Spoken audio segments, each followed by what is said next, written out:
TKN Prabowo Gibran membantah bahwa pihaknya terlibat dalam acara bagi-bagi susu yang dilakukan cawapresnya di Car Free Day.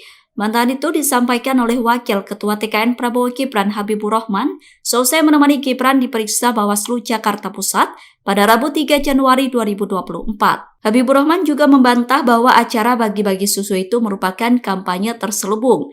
Menurutnya terkait dugaan kampanye terselubung hanya sekedar framing. Sementara itu, Gibran juga menyampaikan kepada Bawaslu Jakarta Pusat bahwa kegiatan bagi-bagi susu itu bukan aktivitas politik. Gibran juga mengatakan tidak ada temuan baru dalam kasus bagi-bagi susu di CFD. Terkait persoalan itu, TKN mengklaim kasus sudah selesai. Habibur Rahman mengatakan tidak akan ada lagi pemeriksaan lanjutan kepada Gibran. Peristiwa di Car Free Day, di mana Mas Gibran hadir di Car Free Day pada tanggal 3 Desember. Itu yang kami konfirmasi. Lalu kami tadi dialog, ya,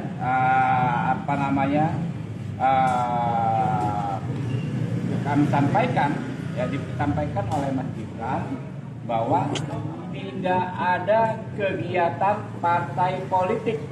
Download Tribun X sekarang, menghadirkan lokal menjadi Indonesia.